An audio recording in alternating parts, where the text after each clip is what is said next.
Thank you for inviting me to this program.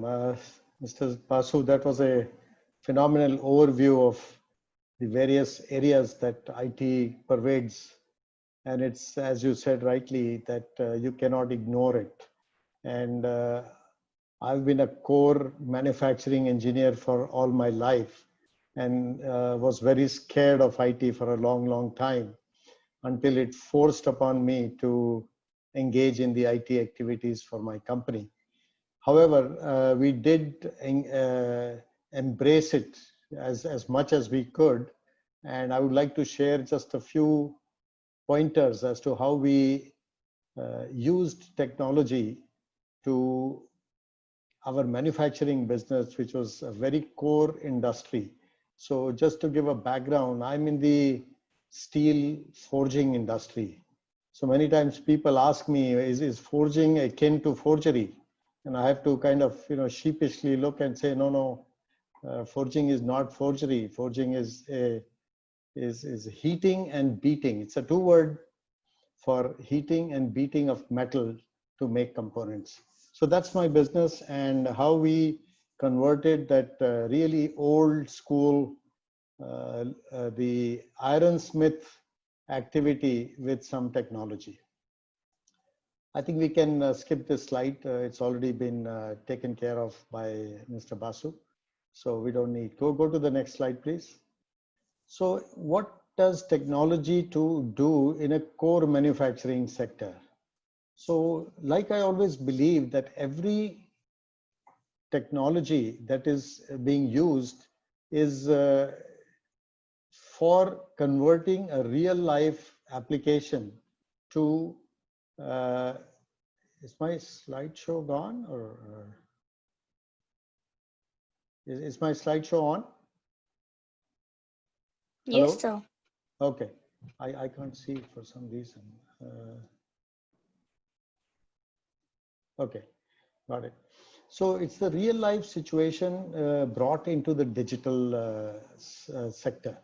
So we make our manufacturing processes, which are very cumbersome, and we made them more automated.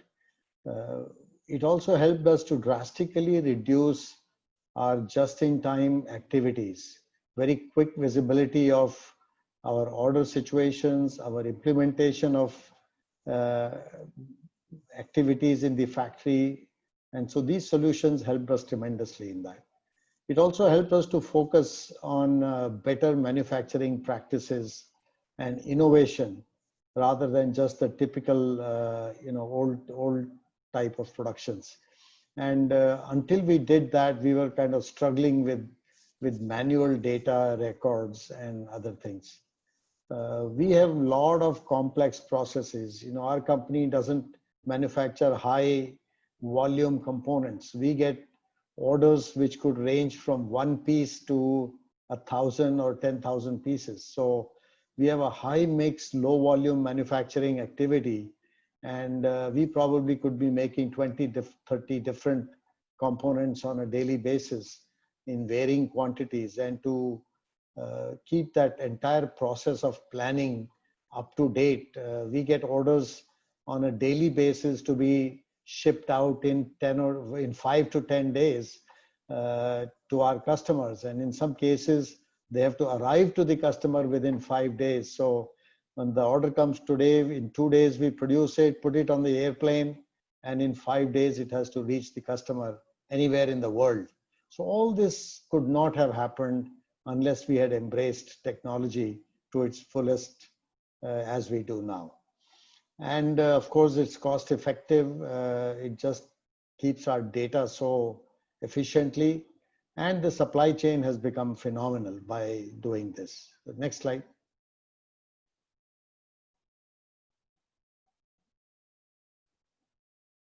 So here are some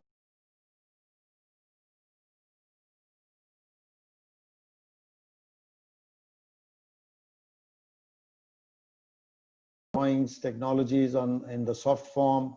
No space is required. We use the cloud. All our data is on the cloud. There's nothing. We don't keep too much stuff. We've done away with drives, pen drives, all of those kinds of things.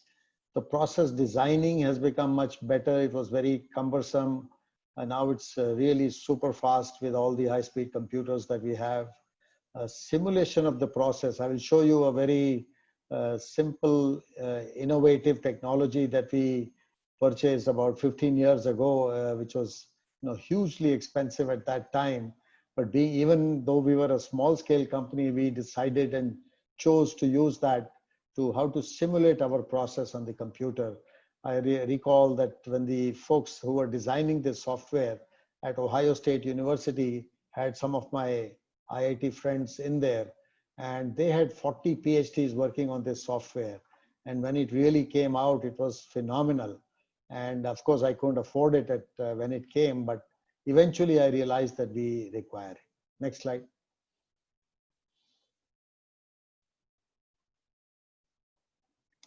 Machining programs, I mean, everybody knows that previously we had ordinary machines to machine components, which were really very difficult processes on regular. Now we have CNC machines where directly from your office, you can transfer the programs and the machine just has everything to, just go start running.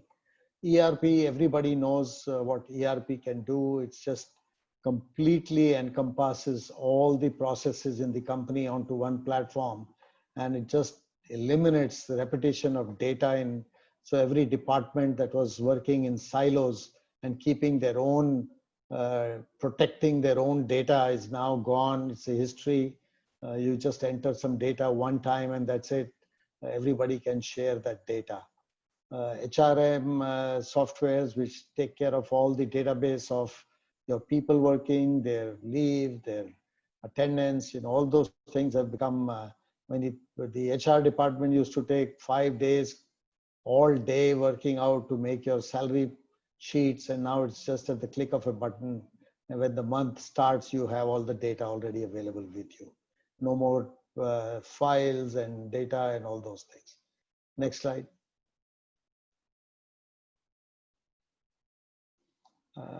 Product identification, which is extremely important and crucial part of our business, is also now on the net.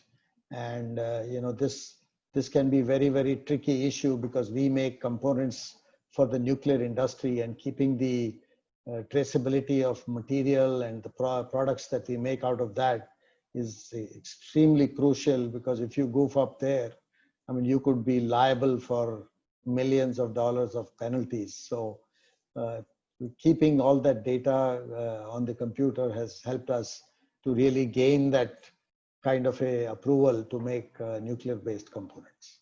Next. So just a quick example how we used to get the prints from our customers. We still get them. Don't get me wrong. There are large companies in the US who will still send you a blueprint, which they have inherited maybe 50 years ago from the company that they bought, and they never bothered to convert them to AutoCAD drawings or something. And they expect us to do that and send the drawings back. So we happily do that because in turn we get that business. So this is what we do. Many times we find the dimensions are missing, and when we do the 3D modeling of the parts, we find surfaces not matching with each other. And I don't know how they were doing it before, but now it's all very, very clean process. Next. So this is a simulation of what I said. When we do a forging process, there is a stationary die at the bottom. We keep the raw material, a heated raw material. That blue piece that you see, that's a heated piece of steel. And the top is a moving bed, which keeps beating down on the steel to make the component. So this software will simulate that process. Go ahead, run it.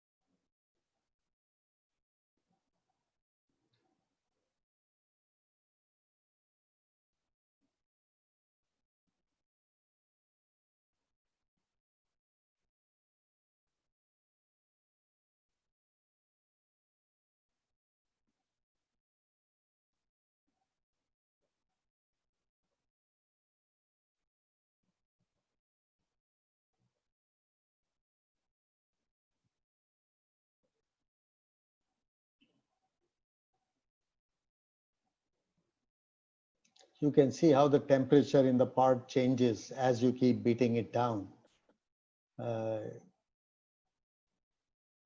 Then you flip the part over after it has finished one side of the production to make sure that the job gets filled up in the cavity where this manufacturing is taking place. And you can also see what is the load on the part. So here the part has been flipped over to complete the process.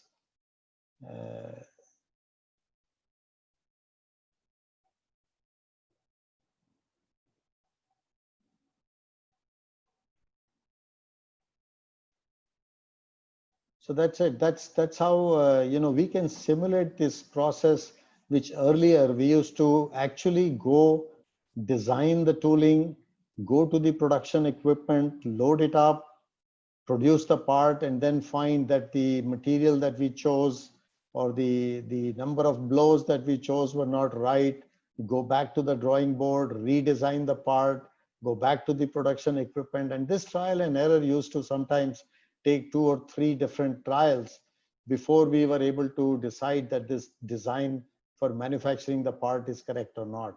Now with 95% accuracy, we can decide that the process chosen by us and the die design chosen by us is correct, and we can get the part almost first time right when we go. So the amount of money that we saved on just the production time on development of parts has reduced substantially after we started employing this technology in the company. Next. No. Next slide. So this is the part that we just manufactured. You can see that it's important in a part that we make how the metal grain flow takes place, so that determines the strength of the part. And most companies will accept or reject your parts if the grain flow in their parts is not correct.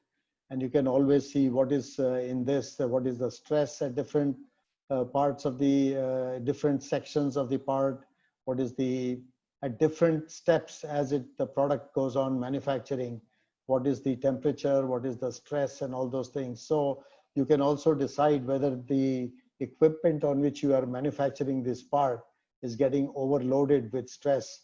So you can choose to use a different equipment to manufacture the part in case the load is too high on, otherwise you will damage your equipment.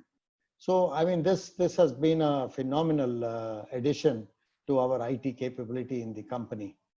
So that was just an example. I thought that, in a core manufacturing industry, how do you use technology?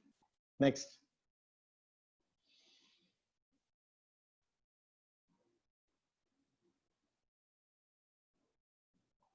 So when we get a component drawing from the customer, we first make a 3D model on the computer. And on the left, you see that 3D model made. Now we are very sure that all the dimensions are in the drawing are correct, and the part has all smooth, nice, clear surfaces.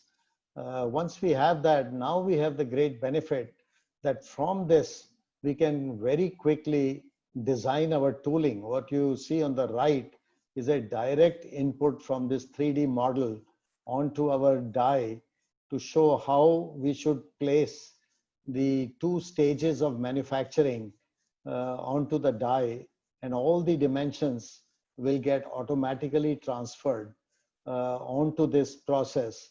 And from here, then we directly transfer this data onto our vertical machining centers, which will then start machining this tooling for our manufacturing process. So things have become extremely easy now after we have started employing 3D technologies and all those things in our manufacturing process. Next.